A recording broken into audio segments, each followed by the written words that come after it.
podemos dar inicio a esta píldora que tenemos prevista para el día de hoy, ¿vale? Que forma parte de un programa de píldoras formativas que estamos llevando adelante desde FECOMA en el marco del convenio que tenemos de colaboración con la Comunidad de Madrid, ¿vale? Para el fomento del emprendimiento y del cooperativismo, ¿vale?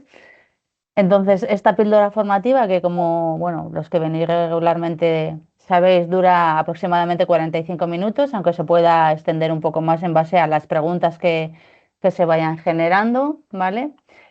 Trata sobre la gestión de proyectos y bueno, creo que va a ser de interés para todas aquellas personas que como nosotros pues accedemos a licitaciones de la administración pública, ¿vale?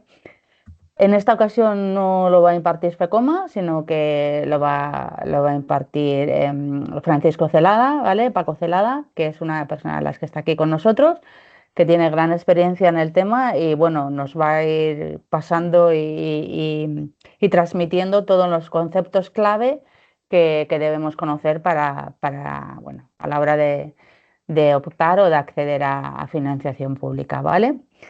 Así que esta sesión se está grabando, posteriormente la colgaremos en el canal de YouTube para todas aquellas personas que os pueda interesar.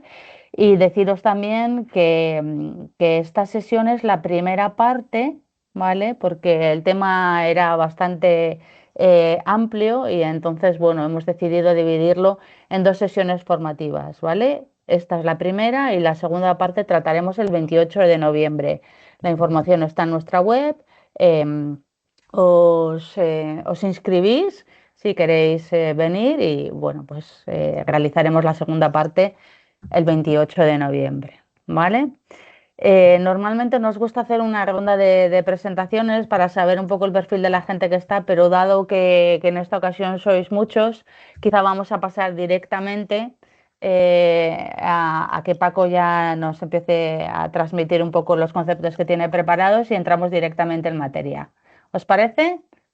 Venga, Paco, pues adelante. Hola, buenos días. Vamos a ver, tal como comentaba Ana, ¿me escucháis bien? Perfecto. Vale. Sí.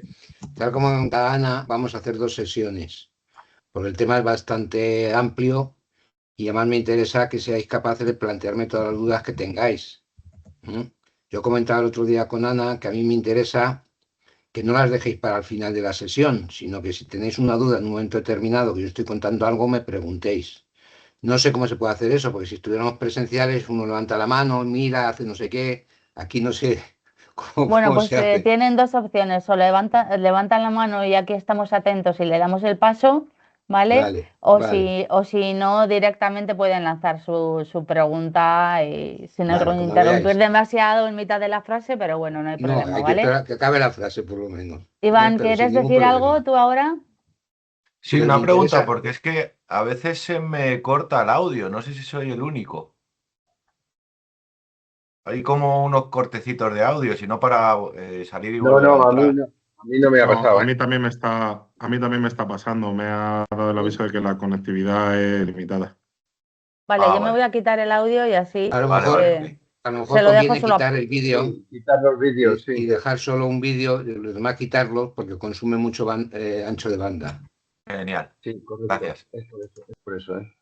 Bueno, a lo largo de estos 2 días, vamos a tratar de responder a varias cosas. Primero, por qué es una oportunidad y es interesante presentarse a licitaciones, a concursos o a proyectos, qué cosas hay que tener en cuenta cuando nos enfrentamos a una presentación, cómo nos presentamos, y aquí está el tema de solos o en alianza, qué es una alianza, cómo se hace, cuál es nuestro papel, qué es mejor, qué es peor, qué ventajas tiene, qué inconvenientes, cómo presentar ya efectivamente la propuesta una vez que nos hemos decidido y tenemos todo claro. Y luego ya dos elementos de seguimiento y de ejecución, que también me parece interesante meterlos porque la presentación de una oferta de un proyecto o una licitación pública no acaba cuando uno la presenta. Puede haber reclamación de documentación, puede haber cosas que subsanar, errores que subsanar, podemos ser adjudicatarios y hay que hacer cosas en tiempo y forma para que no nos quiten la adjudicación y luego además hay que ejecutarlo bien para que el proyecto sea un éxito. Y ahí, cuando cerramos el proyecto al final, es cuando acaba todo el proceso. ¿De acuerdo? Vamos a empezar vamos a compartir las transparencias que he preparado para seguir un poquito el eje del... Sí. Bueno, vamos a ver. Lo primero es ver por qué el presentarnos a una licitación, a un proyecto, a un concurso puede ser, o es, en mi opinión, una oportunidad. Y hay varios niveles, digamos, que justifican esto. En primer lugar, un tema relacionado con el conocimiento y con la experiencia. ¿Qué quiere decir? Pues que de alguna forma nos permite o nos obliga de alguna manera a presentarnos a un proyecto, a un concurso, a crecer en nuestros conocimientos, a incorporar capacidades nuevas y a incorporar experiencias nuevas. ¿Por qué? Porque así como cuando yo consigo un proyecto, un trabajo directamente con el cliente que me lo encarga, no compito con nadie, cuando yo voy a una licitación yo voy a competir con otras empresas. ¿Cuántas? Pues depende. Yo a veces me he encontrado con una y a veces me he encontrado con 30, de muy distintos perfiles, de muy distintas características, de muy distintas experiencias.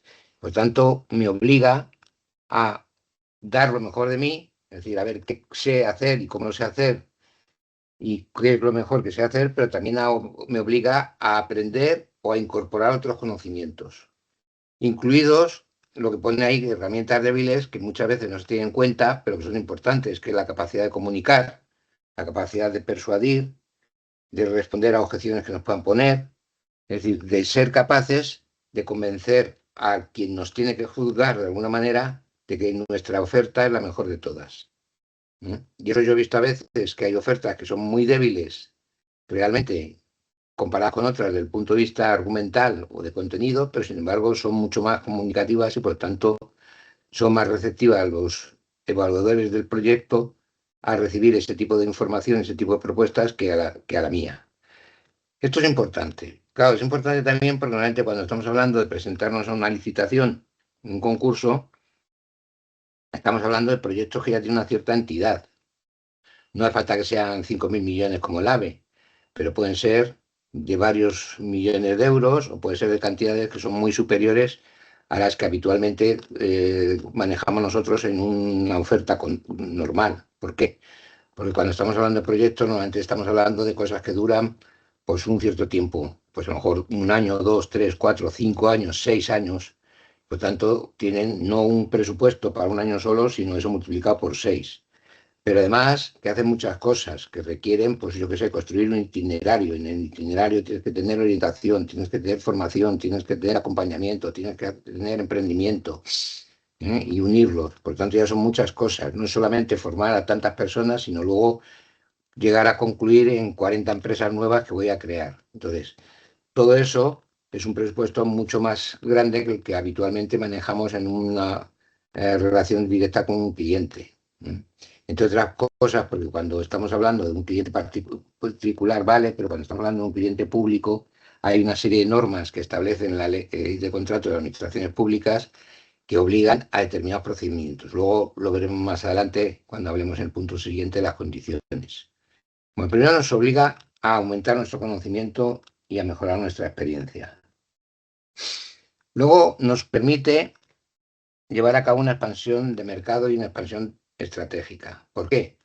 Primero, porque cuando yo gane un concurso, lo cual puede ocurrir, y de hecho ocurre muchas veces, es decir, no siempre ganan las mismas empresas, y hay empresas incluso pequeñitas que yo he visto que han ganado concursos relativamente importantes, pues eso es un caso de éxito y eso nos permite presentarnos mejor frente a otros posibles clientes, ya sean para un contrato directo o ya sea para una licitación nueva, para un concurso nuevo, una oferta nueva de un proyecto, o incluso para conseguir que se presenten a un concurso, por ejemplo, pasa eso con los fondos europeos, cuando era la época de la DAC, del Equal, del Now, del Horizon, etcétera, donde el trabajo que se hacía muchas veces con las administraciones públicas, sobre todo con las comunidades autónomas y con los ayuntamientos, era convencerles de que presentaran un proyecto para que le dieran dinero, que era la primera parte. Luego llegaba la segunda parte, y es que una vez que el Fondo Social Europeo o el FEDER les hubiera aprobado ese proyecto y tuvieran ya ese dinero, tenían que sacar a concurso público quién lo ejecutaba. Pero la primera parte importante y donde se desarrollaba también una relación estratégica y de mercado era conseguir que ese cliente se presentara y obtuviera unos fondos europeos, en este caso, para poder desarrollar un proyecto. Normalmente, unido a un proyecto de una cierta complejidad, lo que necesitamos es desarrollar una red de contactos. Es decir, no basta con nuestro saber hacer. Somos normalmente pequeñas empresas, no estoy hablando ya de las grandes empresas que por supuesto pueden hacer todo, sino que somos pequeñas empresas, medianas empresas, y entonces necesitamos incorporar una red profesional que nos apoye a los proyectos. Pues necesito un experto en economía, en desarrollo local, necesito un experto en residuos y reciclaje, necesito un experto en contaminación, necesito un experto en formación, lo que sea, cosas que a lo mejor yo no tengo, pero que sí me interesa ir construyendo para que en cada momento que yo lo necesite para presentar una oferta tenga ya esa red construida. Y luego me posiciona a mí como experto. A mí me ha pasado de venir gente de una empresa, pues una ingeniería básica de 1000 personas, a decirme, mira, queremos ir con vosotros a un concurso, queremos que desde el punto de vista técnico lo lideréis vosotros.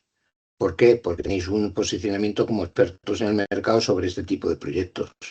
Nosotros lo que os damos es mano de obra, por supuesto, y cobertura en toda España. Es decir, tenemos 18 oficinas en cada una de las comunidades autónomas y en Melilla, y entonces eso con nuestros técnicos lo cubrimos perfectamente, pero de cara a lo que es la oferta, de cara a ganar el concurso, queremos que lo lideréis vosotros. Y eso, quieras que no, te da un punto, claro, tu posición en ese caso, en ese concurso, que luego veremos el tema de las alianzas o no alianzas y solo ir acompañado, te da una posición, no voy a decir de poder, porque en el fondo siguen siendo la gran empresa la que tiene poder, pero te da una buena posición de cara a ir junto con esa otra empresa. Y el tercer aspecto es la sostenibilidad y la rentabilidad del negocio. Somos empresas, por tanto tienen que ser rentables. Si no hacemos un proyecto para ganar dinero, no para perderlo, lo cual no quiere decir que haya habido gente que ha tenido proyectos importantes y ha acabado perdiendo dinero porque los ha gestionado mal. Por eso el último punto que veremos cuando veamos las segundas sesiones es la gestión, para evitar que lo que puede ser una oportunidad de mercado se convierta en un desastre. Y la sostenibilidad, tanto económica como ambiental, como social. ¿Por qué es importante? Porque los proyectos nos permiten diversificar ingresos. Es decir, si yo consigo sacar un proyecto que dura 3 años, aunque no me cubra el 100% de los gastos que yo tengo durante todo el año, me cubre a lo mejor una parte importante. Si yo el 1 de enero ya tengo cubierto el 40% de los gastos de ese año, porque el proyecto dura 3 años y más o menos es el 40% de mi facturación, pues hombre, empiezo el año con una alegría que no me la merezco. ¿Por qué? Porque ya una parte importante de los costes que tengo que soportar en el año ya los tengo cubiertos. No tengo que conseguir el 100% de los costes para sobrevivir. Ya solo necesito el 60% porque el otro 40% lo tengo cubierto. Por tanto, me da una estabilidad, me da una seguridad muy importante. Me diversifica ingresos. Me permite, una vez que tengo ese tipo de cliente, ir a otro tipo de cliente y me permite ofrecerle a ese tipo de clientes a lo mejor un proyecto parecido al que estoy haciendo en otro sitio. No igual, y eso hay que tener cuidado. A mí me ha pasado estar evaluando proyectos en Bruselas y tocarme evaluar 2 proyectos españoles que los había hecho la misma empresa, pero que hizo el corta y pega. Y entonces en un sitio había el nombre del otro y en el otro había el nombre del uno, es decir, está mezclado. Entonces aquí, claro, se fueron los dos abajo. Y no eran malos proyectos, pero claro, no puedes hacer eso, no te pueden pillar en eso. Tienes que hacer bien las cosas.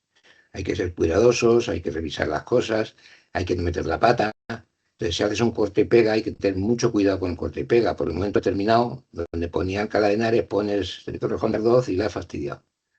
Y es suficiente motivo, a lo mejor, para que te excluyan del concurso, aunque tu oferta sea la mejor económica y la mejor técnica.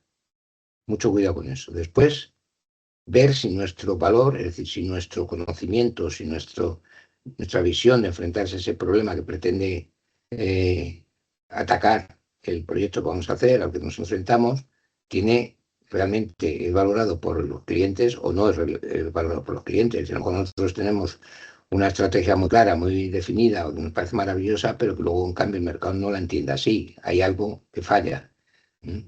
O puede ocurrir lo contrario, es decir, que efectivamente nuestra propuesta guste a otros y nos ofrezcan y nos digan, oye, hemos visto el proyecto que estáis haciendo con fulanito que ganaste y queremos que hagáis otro como este para nosotros. Luego eso tiene que pasar por una serie de filtros, tiene que pasar por unas convocatorias, unos concursos, pero ya de alguna manera te está diciendo el cliente, yo quiero sacar esto y quiero que te presentes. Y tu propuesta me gusta, házmela bien, que vamos por buen camino. Y luego, por último, me permite asegurar un flujo de trabajo cada año. ¿Por qué? Por lo que decíamos antes, es decir, si yo ya tengo el 40% del gasto del año cubierto, pues hombre, eso me permite ir atendiendo otras cosas, ir engordando digamos, esa mochila que yo llevo con gastos de cada año y gastos que ya tengo cubiertos. Y no es lo mismo trabajar cuando ya tengo cubiertos todos los gastos y por tanto ya no voy a perder dinero, entre comillas, ese año y pueda ser rentable el trabajo de ese año a cuando estoy en la cuerda floja todo el año y con miedo, digamos. Todo el mundo conocemos el Corte Inglés, ¿verdad? El Corte Inglés es una de las grandes empresas españolas en general y por supuesto el sector de la distribución. Pues el Corte Inglés, yo me acuerdo de hace años yendo a una conferencia que daba uno de los directivos del Corte Inglés, pues comentaba que ellos trabajaban 365 días al año, pero que hasta el día 20 de diciembre, más o menos, estaban en pérdidas. Y a partir del 20 de diciembre es cuando ganaban dinero, por así decirlo. Es decir, un poco la metáfora que ellos hacían era el dinero que entra va a gastos, el dinero que entra va a gastos, el dinero que va a entrar va a gastos, vamos cubriendo gastos y cuando llegamos al 20 de diciembre ya hemos cubierto todos los gastos y ya todo lo que entra es beneficio. Claro, eso es una angustia. ¿Por qué? Porque el margen que tienes de día para ganar dinero es muy pequeño. Entonces, si te falla cualquier cosa, yo que sé, hay un COVID, hay una filomena, una borrasca, hay un no sé qué, hay una dana, hay un no sé cuánto, de pronto las ventas de esos 10 días son malas y no ganas nada prácticamente.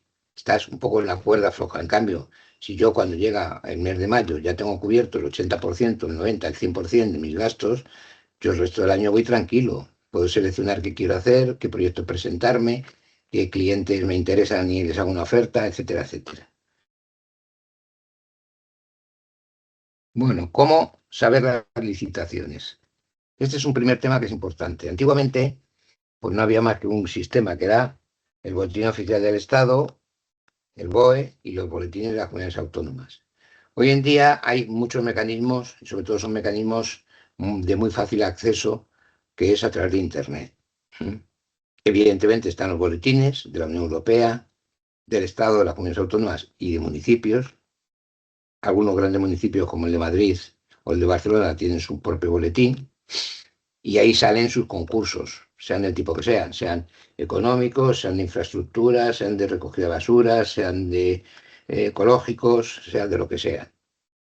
Pero todos esos concursos, en el caso español, se reflejan en el siguiente apartado que pone ahí, que es la plataforma de contratación del sector público que tiene el gobierno español, donde recoge todas las licitaciones que hay en cualquier administración pública del Estado español o alguna empresa pública, es decir, todo lo relacionado con el sector público, y donde yo lo que puedo hacer es establecer alarmas sobre determinados conceptos que a mí me interesan, yo qué sé, pues que hablen de desarrollo local, que sean de municipios mayores de 50.000 habitantes, que sean de temas relacionados con el medio ambiente y la ecología, temas relacionados con la formación, temas relacionados con el empleo. Bueno, establezco una serie de filtros y todo lo que me hace el sistema es que me avisa cada día de los que superan ese filtro. Bueno, eso lo puedo hacer yo. Bueno, perdón, eso a nivel general. Y luego hay algunas comunidades autónomas, como en el caso de la Comunidad de Madrid, que tiene también su propio sistema para sus concursos. El primero están todos, en este están comunidad. Pero luego hay empresas privadas que te dan esos servicios. Yo durante muchos años tenía una empresa que era Maninvest, que me enviaba todos los días, en base también a un sistema de filtros que yo había establecido con ellos, los concursos que a mí me interesaban de toda España y de la Unión Europea. Entonces, pues cada día que hay, por ejemplo, hay 4, hay 5, hay 2, hay 1, hay 10, hay 20, no hay mucho más, con lo cual eso le dedicas un ratito al principio del día, los miraba, seleccionaba algunos si me podía interesar, pedía los pliegos y veía, luego veremos pues si finalmente me presentaba o no me presentaba y me ponía a funcionar. Bueno, este sistema llegaba con 1 o 2 días de retraso pues ellos lo recibían, el boletín salía hoy, lo recibían hoy, lo miraban, mandaban el correo electrónico mañana, pues bueno, un día al día siguiente. Pero había tiempo de sobra normalmente para poderse presentar. Pero hoy en día, pues estas mismas empresas que he puesto ahí, tienen algunas de ellas un sistema, una plataforma como la del Estado, que lo que te hacen es que a través de un pequeño cobro que te hacen, pues tú seleccionas aquellas licitaciones o ellos te seleccionan aquellas licitaciones que a ti te interesan. Por lo tanto, es un primer punto que me parece muy importante, es decir, poder conocer qué es lo que hay y, por tanto, poder elegir si me presento o no me presento, si me interesa o no me interesa presentarme a ese tipo de licitación. Perdona, Paco, ¿qué rango Sí. de precio tienen estas empresas? Pues ahora mismo es que no lo sé, no te podría decir. Cuando yo lo hacía no era muy caro, era un gasto razonable. ¿Pero Es de verdad que yo 30 a 40 euros al mes o algo así? no, O... unos 100. Ah, vale, Pero es vale, verdad que yo vale. ¿Qué me dices? ¿Me decías Que- algo? No, que gracias, que gracias. Era por Ah, saber un poco el rango de precios. sí, lo que pasa es que ya te digo, yo lo dejé de hacer porque empecé a utilizar la del Estado. Vale, Pero bueno, no es un precio desorbitado, ¿eh? No es un precio desorbitado y sobre todo además que hay muchas. O sea, yo ahí os he puesto alguna Maninvest, Double Spain, licitaciones.es, Oakland, Info Concurso. Si miráis en internet y encontráis un montón de ellas. Estas son un poco las más famosas, ¿eh? Lo cual no quiere decir que siempre sean las mejores, pero son las que, digamos, de alguna manera tienen más cuota de mercado, aparentemente. ¿De acuerdo? Pero si aprendéis a manejaros bien con la de contratación del Estado, con esa podéis sobrevivir bastante bien.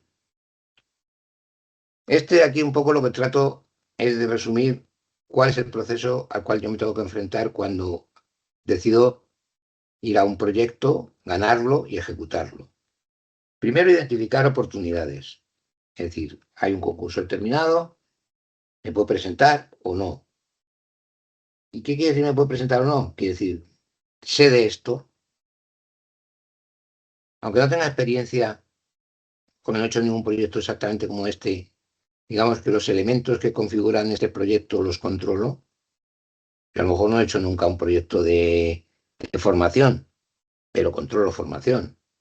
Soy maestro, soy ingeniero, he dado clases de una cosa y de la otra, controlo ese elemento.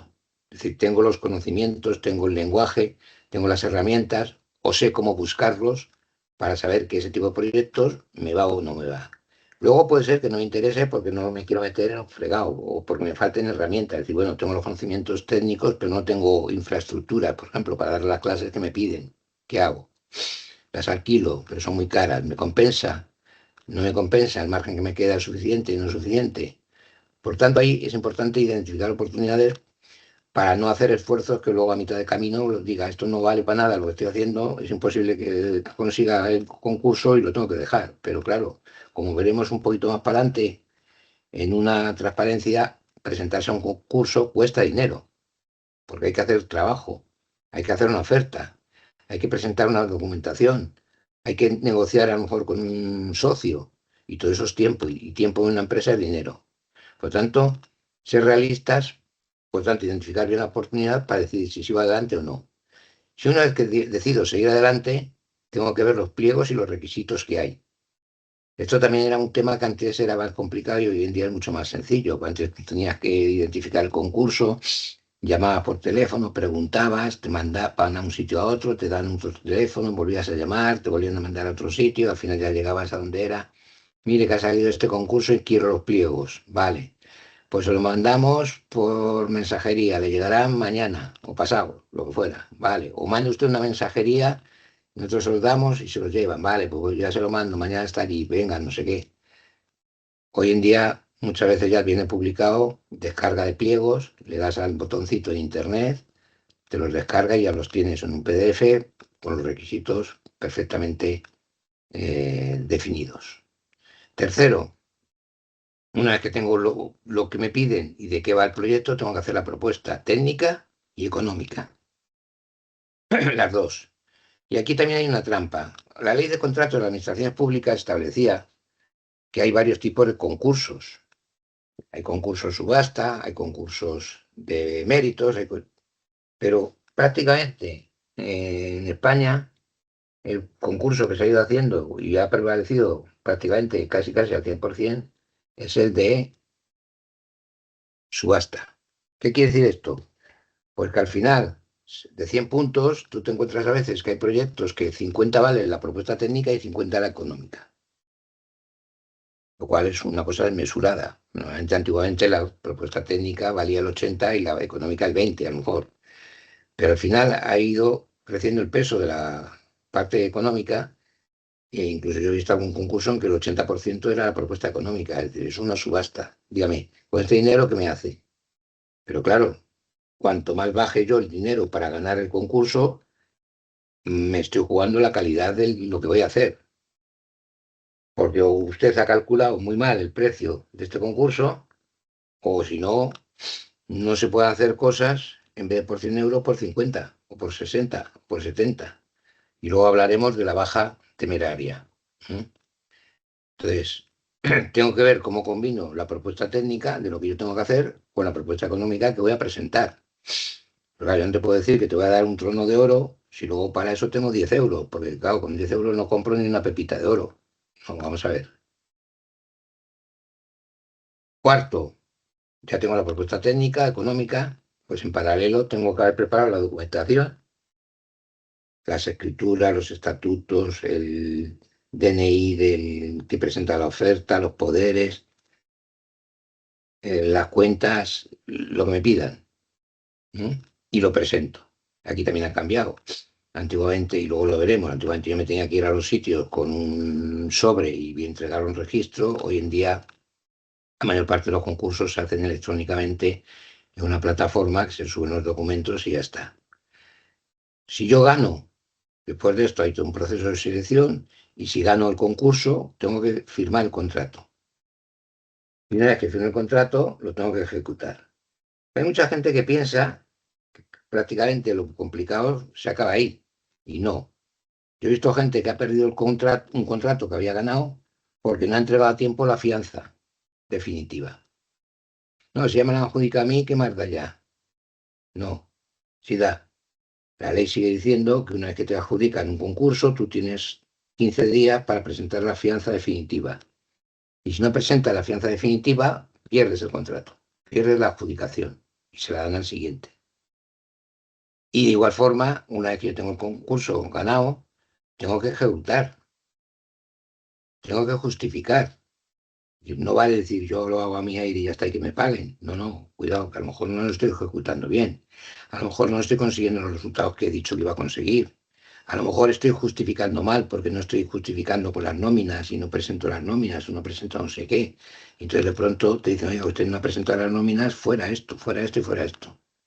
Yo me acuerdo de hace años un proyecto ganado con comisiones y UGT, que les quería la Unión Europea echar abajo la justificación económica, porque había mucha, bueno, no toda, pero una parte, porque había una parte de trabajadores de comisiones de UGT que no tenían contrato escrito.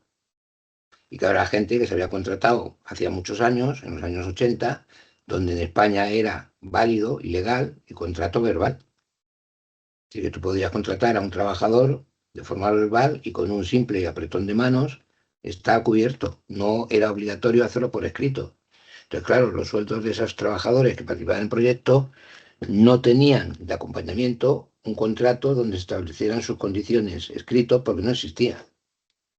Por tanto, vale, yo lo estoy haciendo bien, pero a la hora de justificar me encuentro con un problema. En este caso no era culpa nuestra, no era culpa de nadie, era un tema legislativo de que estaba así. Luego se resolvió, pero en otros casos puede ser que yo lo esté haciendo mal o que la empresa o la institución con la que estoy trabajando lo esté haciendo mal.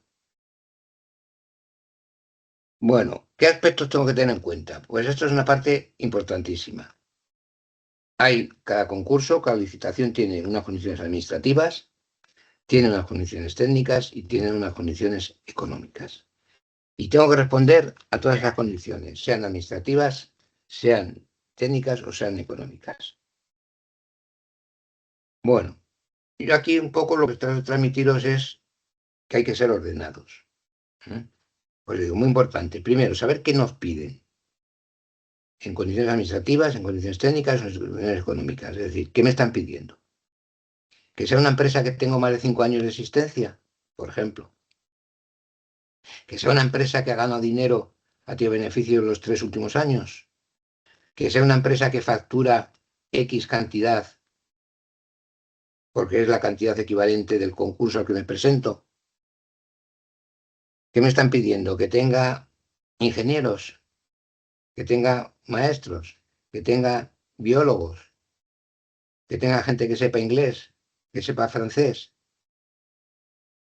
Es decir, exactamente qué me piden y en qué cuantía. Y te pueden pedir cosas de las más extrañas, ¿eh? O sea, yo en mi experiencia me he encontrado de todo. Yo me acuerdo de un concurso en Castilla-La Mancha donde pedían un sociólogo, pero que tenía que haber hecho un máster sobre una cosa rarísima que solo se daba en la Facultad de Sociología de Ciudad Real. Entonces, claro, tú puedes decir, oiga, que yo tengo 3 sociólogos, ya, pero es que te están pidiendo que ese sociólogo haya hecho el máster ese en Ciudad Real. ¿Los sociólogos que tú tienes han hecho el máster en Ciudad Real? No, pues no vale. Otra cosa es que tú luego puedes reclamar y decir, oiga, que es que esa cláusula es abusiva, como de hecho era. Pues usted ya me está diciendo casi con el nombre quién tiene que ser el sociólogo, pero te lo pueden pedir. Entonces, si tú te encuentras en esa tesitura, lo que tienes que dilucidar es si sigues adelante o lo dejas. No, no me compensa porque no me lo van a dar y si no estoy dispuesto a gastar mi dinero por ir a juicio, pues ¿para qué voy a ir? ¿Mm? O el tema técnico. No, es que yo tengo una persona que es muy buena, pero resulta que es peruana o es alemana o francesa y su titulación no está homologada. Pues no la puedes meter en el equipo. Vamos, la puedes meter, pero no te sirve para cubrir a lo mejor lo que te pide el concurso. Te pide un ingeniero industrial. ¿Por qué? Porque esa persona que tiene esa titulación en su país no la tiene homologada y no está reconocida en España. Luego no te vale de cara al concurso. Otra cosa es que esa persona te valga de cara al proyecto porque sabe muchísimo, es buenísima y estupenda. Pero de cara a cubrir esa exigencia, el concurso no te vale. Y con el tema económico igual. A ver qué condiciones me ponen. No, es que me ponen que la hora tiene que ser a 30 euros, pongamos. No, pues yo la voy a poner a 50 porque yo la cobro a 50. Pues no te lo van a dar. Entender, por tanto, bien qué me están pidiendo. Yo que recomiendo que se lea con profundidad. A veces es muy complicado porque es un tocho y es un aburrimiento. Y sobre todo que lo lea más de una persona. Esto es como cuando se hace a final de año se hacían las empresas el almacén, para saber qué es lo que había en el almacén. Pues eso se hace siempre por 2 empresas, que una empieza por la derecha y la otra por la izquierda, independiente. ¿Para qué? Para que si cuadran, pues es que todo está bien. Pero si no cuadran, saber que hay algún problema en algún sitio, que uno se le ha pasado o que el otro se ha equivocado. Pues aquí un poco lo mismo, es decir, tener 2 visiones por lo menos para que no se pase nada. Y hacer una lista, planificar qué tengo que entregar, con qué plazos, con qué limitaciones, con qué condicionantes. Pues tengo que entregar los poderes. ¿Los tengo los poderes? No. Sí, bueno, sí los tengo, pero tengo copia. Supongamos que haya que llevarlo físicamente. ¿Tengo copia? No, pues tengo que ir al notario o tengo que compulsarla, que luego hablaremos de eso también. ¿Qué plazo tengo? 15 días hasta el concurso, vale. ¿Qué limitaciones tengo? Ninguna. ¿Qué condicionantes? Pues que la empresa se haya creado por lo menos hace 5 años. ¿Se ha creado mi empresa hace 5 años? Sí, vale, no. Se va a cumplir 5 años, pero cuando empiece el proyecto, ya, no vale. Te están pidiendo que tenga 5 años ya, ahora, antes de entregar la documentación del concurso, luego no vale. Entonces, tener muy claro ese tipo de cosas para no meter la pata y a lo mejor pues, por una cosa fallar. Simplemente porque se nos ha pasado una fecha y además aquí hay que tener cuidado. Bueno, también lo veremos luego con los días hábiles y naturales, que se siguen utilizando y que hay más de una vez que yo he tenido gente, que conoce gente, pues que ha tenido problemas con eso. Es decir, cuándo son los días hábiles y cuándo son los días naturales. Bueno, pliego de condiciones administrativas. Pliego de condiciones administrativas, ¿qué es lo que hacen? Decirnos cuáles son las reglas por las cuales se va a regir la licitación que yo he sacado a concurso o la que yo me quiero presentar, cómo se va a adjudicar, cuáles son los criterios que se van a utilizar para decir qué empresa es la ganadora de ese concurso y qué obligaciones tiene el contratista que gane el concurso. ¿Por qué son importantes estas cláusulas? Primero, porque garantizan que que hay transparencia, es decir, que las condiciones bajo las cuales vamos a competir todas las empresas que nos presentemos son las mismas. Y además nos permiten que en un momento determinado, si no tenemos seguro que se hayan aplicado de la misma forma, poder reclamar. Esto también es un tema complicado. Yo me acuerdo de hace años, un proyecto FEDER en Badajoz. Sacaron un concurso de ejecución, nos presentamos 7 empresas y se va a una empresa local. Resulta que mirando la documentación y la valoración y los criterios de puntuación, pues vemos que hay irregularidades. Por ejemplo, el pliego decía que las empresas que tuvieran alguien que supiera inglés, así sin más, le daban 10 puntos. Punto. Y no decía que por 2 te dieran 20, ni por 3, 30, sino que usted tiene a alguien que sabe inglés en la plantilla, vamos, en la plantilla no, en el concurso, o sea, entre la gente que va a ejecutar el proyecto, le damos 10 puntos. Pues todos teníamos 10 puntos, menos la empresa esta de Badajoz que tenía 20. ¿Cómo va a tener 20 si lo máximo es 10? No, porque ha dicho que tenía 2 personas, ya, pero es que eso no lo pone el pliego. El pliego pone personas con inglés 10 puntos. Y no dice si una, si 2, si 3, o 4 o 5. Bueno, lo mismo con francés, por lo cual, claro, nos ganaba a todos. Todos menos ellos los llevamos a juicio. Al final el juez nos dio la razón, que aquello se había aplicado mal, que aquello tal, pero como ya el proyecto se había hecho, pues el juicio había tardado 3 años, pues que ya daba igual. Con lo cual, sí es importante ver que se cumplen las condiciones iguales para todo el mundo, pero a veces si lo tienes que llevar a la justicia, pues eso no vale para nada porque tardan mucho más tiempo que el que se tarda en hacer el proyecto. Pero es importante que haya unas condiciones igualitarias para todas, para todos. Y también es importante para facilitar el control, incluso para la propia empresa o entidad o administración pública o privada que saque el concurso. Es decir, cómo yo voy a controlar que todo esto se haga según la normativa vigente. ¿Qué componentes tienen? Primero, la solvencia. Y en la solvencia te pueden pedir de solvencia financiera o solvencia técnica. Solvencia financiera, pues por ejemplo, que tengas un determinado volumen de facturación al año. Puede ser que hayas tenido beneficios en los últimos 3 años. Puede ser que tengas un capital social de tantos euros. Normalmente son ese tipo de cosas. Y luego hay capacidades técnicas.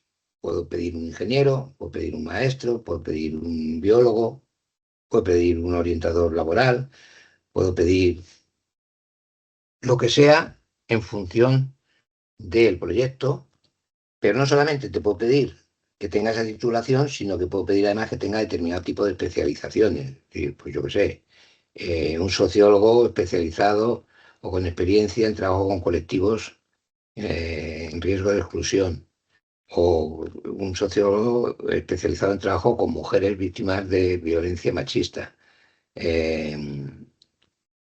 Ya puede ser una cosa muy genérica o una cosa muy concreta. Y ahí también es importante, si yo tengo esas condiciones, si no tengo las condiciones financieras o no tengo las condiciones técnicas, me quedan 2 opciones. O no presentarme directamente o buscar a alguien que me complemente. Pero ahí también es importante que si yo no las tengo y tengo que buscar a alguien que me complemente, hablar con el ente o con la administración que saca el concurso para preguntarle si yendo con otra empresa podemos sumar. Por ejemplo, imaginemos que nos piden 1 millón de euros de facturación. Y yo tengo 500.000 y tengo otra empresa con la que me llevo bien, nos conocemos, que tiene otro 500.000. Juntos sumamos 1 millón. Bueno, pues es importante que hagamos la pregunta a la entidad que se haga la licitación si esa suma de 500.000 y 500.000, que da 1 millón, nos vale desde el punto de vista financiero o no. Pues no es lo que yo piense, es lo que ellos piensan. O sea, yo puedo decir sí, o sea, si yo tengo 500.000 y 500.000, sumo y estamos aportando 1 millón de facturación, ya, pero a lo mejor ellos te pueden decir que eso no vale. O te dicen que sí, que vale, pero que el primero, uno de ellos tiene que tener el 60% y el otro el 40%, por ejemplo. Por tanto, preguntar. Un segundo elemento que tienen las condiciones administrativas es cómo se va a adjudicar, cómo se va a considerar la mejor oferta. Y puede ser por la oferta técnica, puede ser por el equipo que presenta, puede ser por la experiencia, puede ser por la parte económica. ¿Y cuánto vale cada uno de ellos? Pues el equipo puede valorarse hasta 30 puntos, la oferta técnica otros 30 puntos y la financiera 40. Tenemos 30, 60, 100, donde lo que más peso tiene es la parte financiera. Bueno, pues ya sé que esas son las condiciones para adjudicar. ¿Cómo se va a ejecutar? Pues hay que abrir una oficina, hay que contratar a 2 personas o 3 o 1 o 4, hay que tener reuniones mensuales de seguimiento, hay que hacer un informe cada 3 meses porque lo pide la Unión Europea, hay que... ¿Cómo se va a ejecutar? ¿En qué condiciones? ¿Qué documentación nos piden?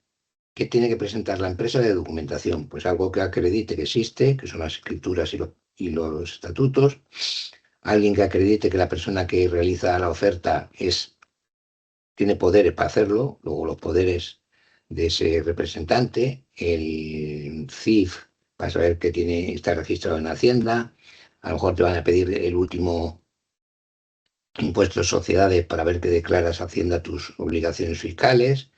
¿Qué piden? ¿Qué plazos tienes para ejecutar el proyecto?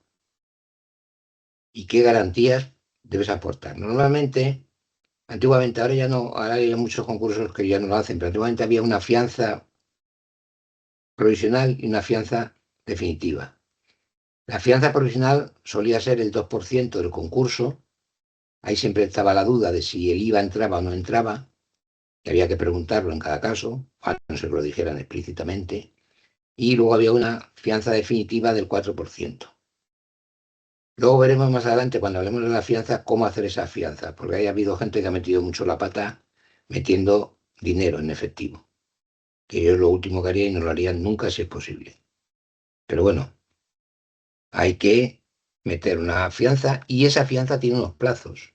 O sea, la fianza provisional va con el concurso, con la documentación del concurso, pero la fianza definitiva, que es que te han adjudicado el proyecto, te han dicho que tú eres el que has ganado y que vamos a firmar el contrato, pero antes de firmar el contrato tienes 15 días para presentar la fianza definitiva. Y tienes que presentarla. Si no la presentas, pierdes el concurso. ¿Vale? Y luego los criterios que se pueden utilizar para desempatar. Es decir, si hubiera la casualidad de que 2 empresas tuvieran al final la misma puntuación, ¿qué predomina? La parte económica, la parte técnica, la parte de experiencia. ¿Cómo se hace? Segundo, tenemos condiciones técnicas, es decir, ¿qué nos piden sobre el producto, el servicio, el trabajo que se está licitando? ¿Qué es lo que quieren? Quieren una atención a beneficiarios del salario mínimo interprofesional en la provincia de Cádiz. Bueno, no, quiero una atención a mujeres víctimas de violencia de género para ayudarlas a una inserción laboral y a una reconstrucción de su vida personal y familiar. Con sus hijos, si tienen, o lo sea. Bueno, pues a ver. ¿Y cuántos? No, pues va a tener que atender a 500 personas al año. Va a tener que visitar a 25 empresas. Va a tener que constituir 8 nuevas empresas o 8 cooperativas. Es decir, ¿qué es lo que me están pidiendo que haga y cómo lo hago? Pues voy a constituir las empresas, vamos a captar a emprendedores.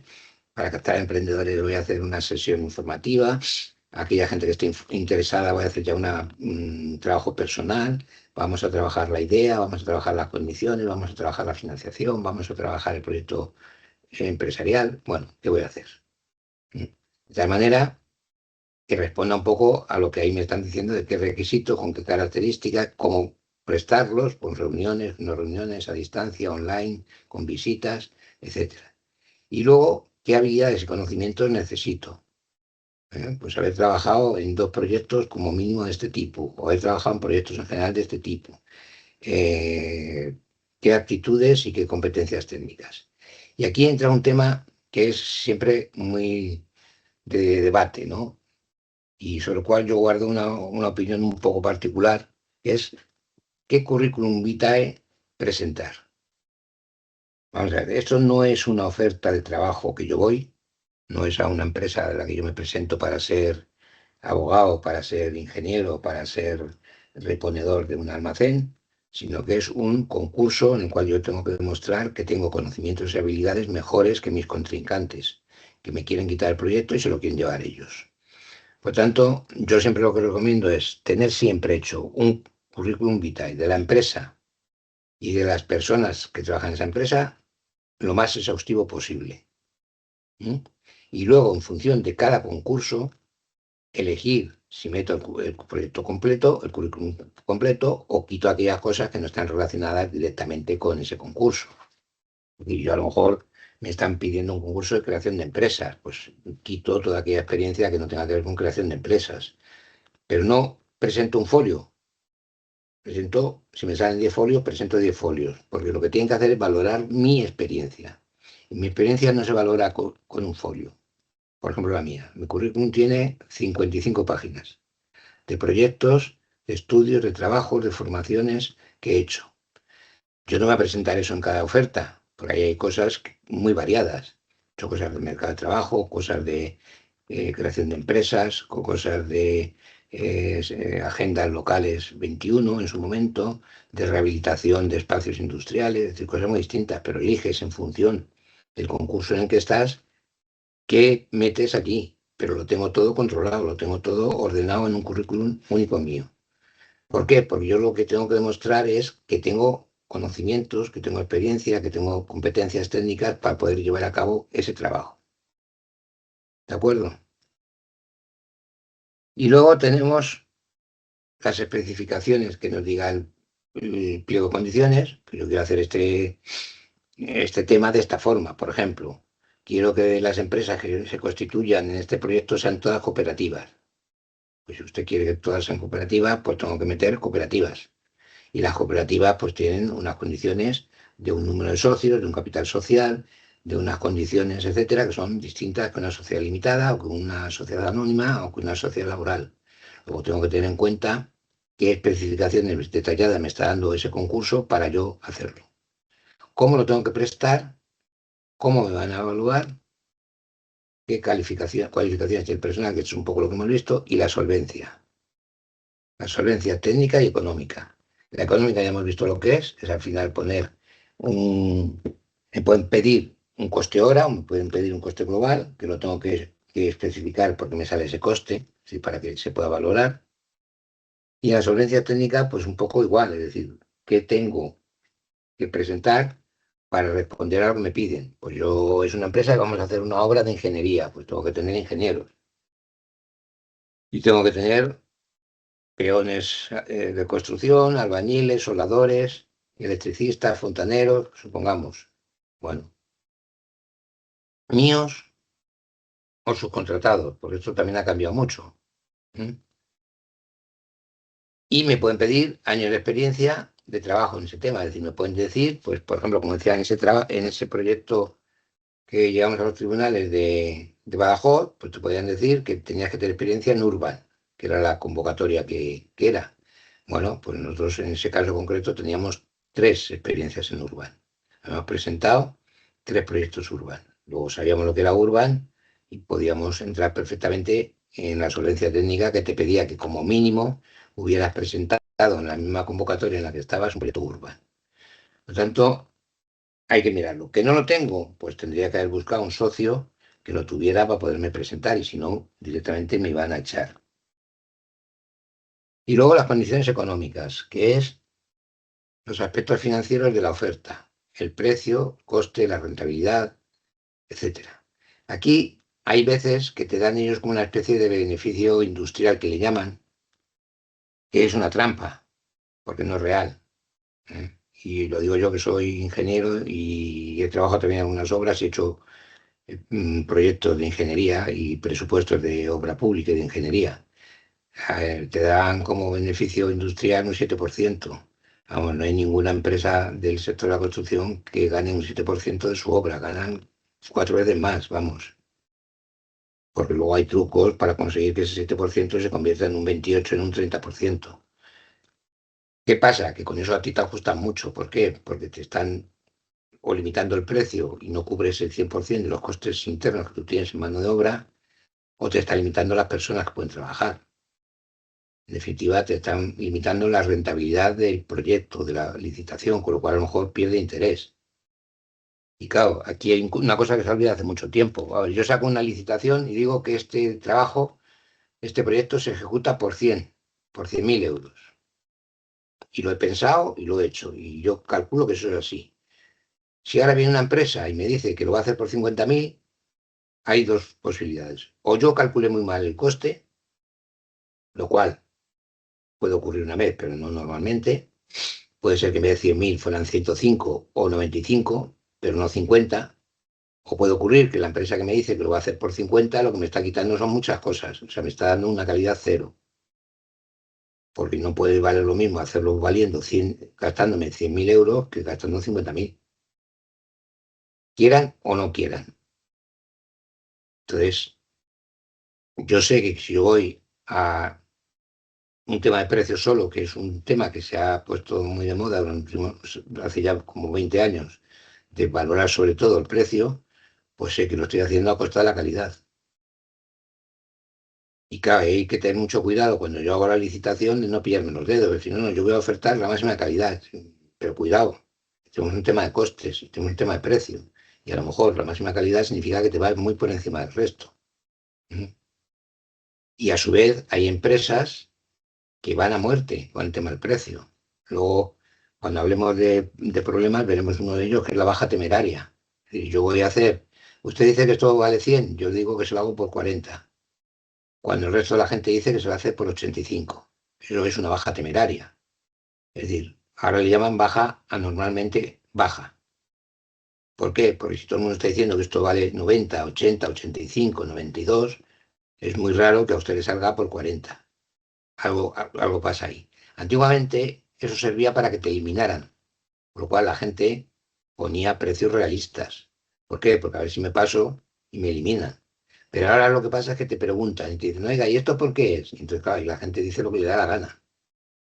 No, mire, es que ya hemos hecho trabajo y tenemos mucho no sé qué acumulado y tal, y esto y lo otro, y tenemos un personal que no sé cuánto, y esto y lo otro. Y entonces te cuelan que lo pueden hacer igual que tú, que lo vas a hacer por 90, ellos por 40. Y normalmente al final se le acaban dando al que ha hecho la baja económica muy baja. Con lo cual, Paco, ¿cuál es tu recomendación en este sentido? En el sentido de que alguien está licitando y tiene la disyuntiva esa de qué precio le pongo, ¿no? yo iría a un precio realista. Yo nunca he sido de jugarme a baja temeraria. ¿Por qué? A ver, los proyectos son una oportunidad, pero es una oportunidad para ejecutar un proyecto y ganar dinero en última instancia. Estamos hablando de que somos empresas, ¿no? Por tanto, necesitamos unos ingresos, necesitamos una rentabilidad para que la empresa sobreviva. Si yo voy a meterme en un proyecto, yo me he metido en un proyecto de 3, 4 y 5 millones. Si yo me voy a meter en un proyecto de 5 millones en 3 años y voy a perder dinero, no me compensa. Me estoy jugando a lo mejor el futuro de la empresa. No digo que gane 50, a lo mejor no es posible ganar 50, pero tengo que ganar algo. Entonces, a lo mejor sí es verdad que quito algo de beneficio para ajustar más el precio, pero no me puedo ir a 40, porque entonces no sobrevivo, porque mis costes son más de 40. Entonces, yo ahí siempre diría, yo siempre he jugado o he intentado jugar al tema calidad. Y en función del tema calidad, precio. Eso a veces me ha costado, pues sí, yo me acuerdo de un concurso en San Fernando de Henares sobre dinamización económica y creación de empleo en San Fernando de Henares, no, en San Fernando de Cádiz. Y lo perdimos por el tema económico por 2 décimas. Porque nosotros teníamos de sobra la mejor puntuación técnica, pero en la parte económica, pues uno hizo una bajada de estas temeraria y al final nos ganó por 2 décimas. Hombre, ¿podías bajar esas 2 décimas? Hombre, si lo hubiera sabido, sí, pero no lo sabía. Entonces yo hice un cálculo que me pareció razonable. Lo que te estoy ofreciendo cuesta esto. Además, lo que te estoy ofreciendo está claramente mucho mejor que lo que te está ofreciendo el otro, de tal manera que le saqué 30 puntos de ventaja. Lo para que lo perdí una parte económica. que está muy sobrevalorada y donde nosotros hizo una baja brutal. Entonces, claro, luego muchas veces tú vuelves a ese sitio y le preguntas qué ha pasado con el proyecto y te dicen, no, pues no ha salido bien, o tal. No, claro, es que no puede salir bien. Es que tú no puedes pretender comer solomillo a precio de, yo qué sé, de despojo. No, el solomillo tiene un precio y el despojo tiene otro. Si Bueno, usted quiere, eso es lo que nos comenta un poco el compañero de Levenflor, ¿no? Que ha visto proyectos que han ido a la baja del 50% y luego han ganado la licitación pública, ¿no? Pues va un poco claro, en la línea, habrá que ver cómo ha salido ese proyecto, ¿no? claro, eso luego hay que ver cómo sale ese proyecto. ¿Eh? Incluso acumular experiencia, aunque lo he perdido, pero para otra llegar y decir a otros, oiga, cuidado con esto que se la juegan. Hablen con fulanito que le pasó eso y no ya se lo dices tú, te lo dice el ayuntamiento de al lado. Y es que al final la calidad tiene un coste. Es verdad que un precio de la calidad, una parte del precio de la calidad es Un marketing. curso y lo voy leyendo. ¿Eh? No, todavía no. Hay Lo una tengo que mirar. parte, hay una parte del precio de una cosa de calidad que es marketing, por lo menos yo lo digo siempre. Un bolso de Loewe, un bolso de Armani, no sé qué. Hay una parte que pagas el nombre, porque ese bolso no vale 1.000 euros. De fabricarlo vale no 50 como un bolso normal, o 25, sino 100. Y el resto es el nombre. O sea que yo de esos 1.000 euros puedo bajar a 800 sin que la empresa se hunda. Pero quitando eso, hay una diferencia entre un bolso bueno, con una piel buena o con un producto bueno, no sé qué, o un alimento bueno con no sé qué tal, y un alimento malo. Y eso se nota y eso va en el precio. Que luego haya en el precio te inflen algo por un tema de marketing, de marca, de imagen, de no sé qué, vale. Sí, estamos de acuerdo. Pero hay una diferencia. Entonces aquí en este tema hay que tener cuidado. Claro, ¿qué nos enfrentamos? Que claro, que es que esto dura 4 años. Que no es comerte el pollo hoy y mañana te digo, ¿está bueno o malo? Pues mira, es que tengo el estómago fastidiado, te lo dije, no. Es que tengo que esperar a 4 años, que se vea que no sale y entonces decírtelo. Pero yo creo que cada uno tiene que definir una estrategia en función de qué imagen de empresa quiere transmitir. Hay gente que lo que le interesa es transmitir que yo te hago todo lo que sea muy barato, pero claro, en consonancia con ese precio, o yo tengo un mínimo de calidad del cual no bajo y eso tiene un cierto coste. Pero los resultados a la larga son mucho mejores, porque yo te voy a crear 100 empresas y el otro no te va a crear más que 10, porque mis empresas son solventes y las otras no. ¿Por qué? Porque requieren tiempo, requieren esfuerzo, requieren, y todo eso es dinero. Y luego vamos a acabar con la parte económica, si os parece, y no sé cómo vamos, el tiempo nos hemos pasado, yo no tengo ningún problema, pero igual Sí, vosotros tenéis. terminamos ya Y cuando ya lo otro lo consideres dejamos y ya, exacto, para la luego semana lo que viene. reenganchamos el 28 en Eso el es. siguiente punto, ¿vale? Vamos a acabar esta que hace este bloque y ya lo que viene a partir de aquí ya tiene sentido junto otra vez, ¿vale? Perfecto. Y luego aquí teníamos precios y costes, que es lo que hemos estado viendo ahora, la solvencia económica, es decir, el que te vean como una empresa capaz de aguantar el proyecto. Ese es un problema que tiene a veces los proyectos. Claro, yo tengo que tener capacidad financiera porque en un momento determinado pues me obligan a montar una oficina en Sevilla. A mí me pasó un concurso que gané en el Ayuntamiento de Sevilla y me obligaron a montar una en el barrio de Los Pajaritos, uno de los barrios más complicados de Sevilla, y tenía que tener allí una oficina abierta en un local del ayuntamiento, pero con 3 personas contratadas por mí. Entonces hay que mirar a ver si me cuadra o no me cuadra. Ujú. Pues ya no es que yo tuviera mi plantilla en Granada, que yo tenía en Andalucía una oficina en Granada, sino que además tenía que tener una oficina en Sevilla. Y eso me influye en los costes, claro. Si tengo capacidad económica para solventar eso, ¿y cómo van a valorar la oferta económica? Si va a ser una cosa lineal, o si yo bajo el 5%, 5 puntos, si bajo el 10 tanto, si bajo tanto y tal, o va a ser una fórmula matemática, que eso yo lo he visto en algunos, de no sé qué menos no sé cuánto, a partir de no sé qué, da tanto. Pues yo aquí meto la oferta, meto la media, hago no sé qué y te doy los puntos. ¿De acuerdo? Bueno, pues lo dejamos aquí de momento. La semana que viene vamos a ir con los aspectos globales que tienen todo este tipo de cosas, algunas cosas que tienen problemas, por ejemplo, aunque no lo veamos ahora, la fianza, los plazos, la documentación, el currículum. Alguna vez ya lo hemos visto, las mejoras, la oferta económica, la forma de entrega, ¿vale? Entonces, son aspectos concretos de una licitación, la parte, digamos, de presentación de la licitación, que hay que tener en cuenta en la cabeza y tomar decisiones sobre ellos, que nos pueden llevar a coger y no presentarnos en un momento determinado al concurso, porque no nos resulta rentable o porque no lo vemos claro. Bueno, Vale, pues lo dejamos perfecto, aquí. pues lo dejamos aquí y el que esté interesado puede apuntarse a la segunda parte que seguiremos desde el punto donde lo ha dejado Paco. Y nada, nos vemos el día 28, ¿vale? Gracias a todos por asistir y espero que os haya resultado interesante. Venga, muchas Muchas gracias, Paco. gracias. Hasta Chao, luego. que tengáis buen día. Nos vemos. Adiós. Hasta luego, buen día. Hasta luego.